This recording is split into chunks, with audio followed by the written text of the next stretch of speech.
When power meets speed, gaano ba ka-powerful ang POCO F3? Meron siyang Snapdragon 870 5G processor. Ang Snapdragon 870 ay upgraded version ng Snapdragon 865 na ginamit laser sa mga phone like Asus ROG 3, Samsung S20 series at Black Shark 3 series. Meron ditong 8GB of RAM, 256GB of storage. Isama mo pa yung E4 AMOLED display, 1300 nits brightness at 120Hz refresh rate. When power meets 360Hz sampling rate, mas powerful pa ito sa mga ibang flagship phone. Sa box, same pa rin ng box ni POCO X NFC last year, black and yellow color combination. Pag open mo ng box, Mr. Kevin Q, head of POCO Global, will welcome you to the POCO family. Another small box with POCO logo on it. Inside of the small box, yung mga stickers, manual, warranty card, SIM ejector pin. USB Type-C to 3.5mm headphone adapter with pre-clear jelly case. Andito rin sa box of course, Type-C cable at yung 33 watts brick charger niya na kapag nag-charge ka, malaman ng fast charging yung charger mo kapag nakita mo yung Mi Turbo Charge habang nag-charge ka. First expression ko sa POCO F3, sobrang glossy niya, napakasimple lang ng logo niya. Nakalagay dito, POCO 5G.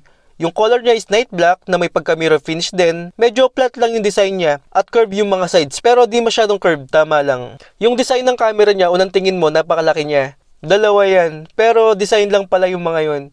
Katulad lang siya ng mga previous camera phone na normal na camera lang. Pero gustong-gusto ko yung design na to. Makabago sa paningin. Sa side, isang button lang ang power button at fingerprint scanner. At yung button na to is rounded na siya, hindi na siya flat. Tapos nandito rin yung volume rocker. Sa kabilang side, wala tayong mga button dyan o kung ano man. Sa bottom, yung SIM card tray. As in, SIM card lang yung pwede mong ilagay dito. Wala tayong card slot. Ibig sabihin, hindi expandable yung storage ng POCO F3 natin. Nandito rin yung Type-C port, microphone, at speakers. Sa top, kung mapapansin yung mabuti, makikita mo yung infrared sensor dyan, microphone, at another speaker. Dahil stereo speaker na rin tong POCO F3 natin. Hindi lang siya basta speaker, flagship dual speaker siya, Dolby Atmos at high resolution audio. Pag open mo ng phone, maramdaman mo agad na mabilis talaga siya. Smooth yung transition niya, napaka-vibrant na mga kulay niya. Yung part ng front camera, maliit lang talaga siya. Wala akong napapansin na shadow sa paligid ng camera. Sa display, meron tayong 6.67 E4 AMOLED display with 120Hz refresh rate. Pero may pagpipilian ka naman kung gusto mong 60 or 128Hz refresh rate yung gusto mo. Kung gusto mong smooth pa yung viewing experience mo,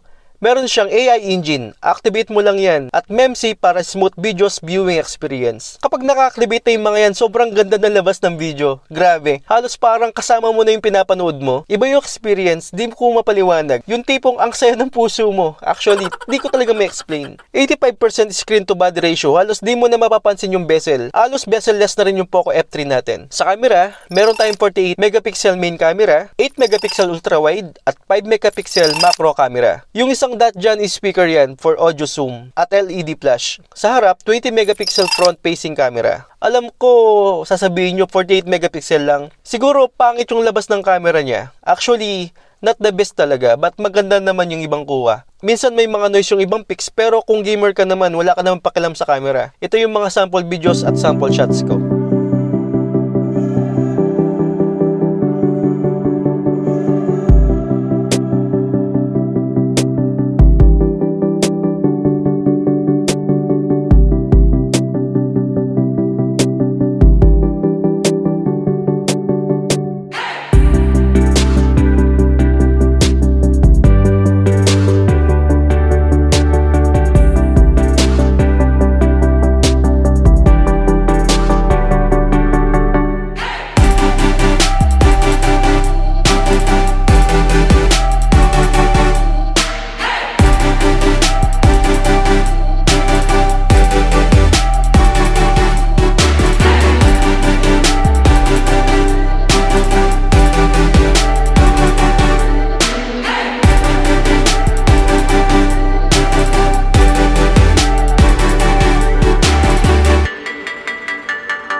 Meron din features ng POCO F3, audio zoom. Pag sinum mo yung video, mas zoom mo din yung sounds. Actually, akala ko gimmick lang to. Pero totoo pala. Check nyo to.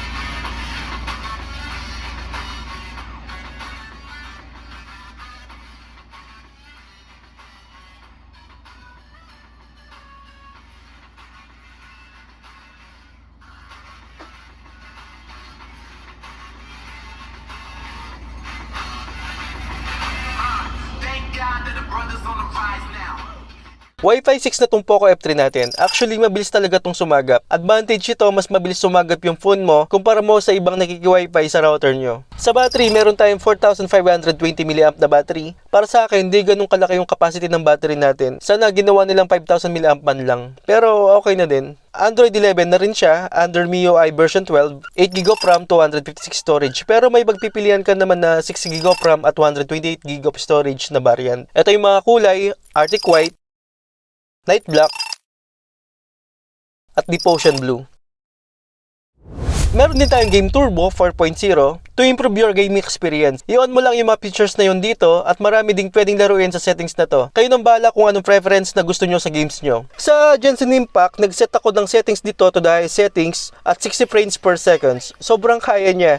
Di siya lag, smooth yung playing. Real-time at accurate yung touch response niya. Dahil naka 360 something rate nga siya. Smooth talaga yon. Yung image sobrang clarity, kita mo pati yung mga maliit na details sa Genshin Impact. Sa Mobile Legend, we have Ultra Graphics sa POCO F3. Siguro nagtatanong kayo bakit meron na agad Ultra Graphics, bago pa lang yung POCO F3 natin. Yung processor nito is Snapdragon 870, di bago tong chipset na to. Siguro meron na to last year, dahil 1 year na nga siya, naka-optimize na siya. Kaya sa Mobile Legend walang problema, walang lag, smooth yung playing, smooth yung mga transition ng mga image. Sa Asphalt 9, dito mo talaga mararamdaman at ma-appreciate yung ganda ng graphics na binibigay ng POCO F3. Yung vibrant ng image, transition, sobrang smooth, sobrang detail. Merong frame drop, siguro mga isa o dalawa lang. Pero hindi mo talaga mapapansin. May eating issue ba? To be honest, sa games wala. Warm lang talaga siya. Normal lang naman sa games yun eh. Pwede mo naman partneran ng phone cooler kung want pong gamiting magdamagan tong POCO F3 natin. Sobrang bagay niya sa Flagship Fan Cooler Pro. Overall, ito yung pinakamurang gaming phone sa ngayon. Siguro wala nang tatalo dito pagdating sa presyo. Ilalagay ko na lang yung official link sa description. Huwag kayong magdalawang isip na bilhin tong POCO F3. Sobrang sulit niya, sobrang bilis, sobrang ganda. Wala kang mahanap na gantong kamura. Sobrang ganda ng specs. Wait nyo yung unboxing ko sa POCO X3 Pro. Then, full review ko rin tong POCO F3 natin para malaman natin yung mga ibang features, tapos i-share ko sa inyo. Like mga tips and tricks sa POCO F3 natin. All you need to do is subscribe to my channel, hit the notification bell para updated kayo sa mga gantong unboxings, gantong reviews. Wait nyo yung mga ibang unboxing natin. Once again, this is Paul Tech TV.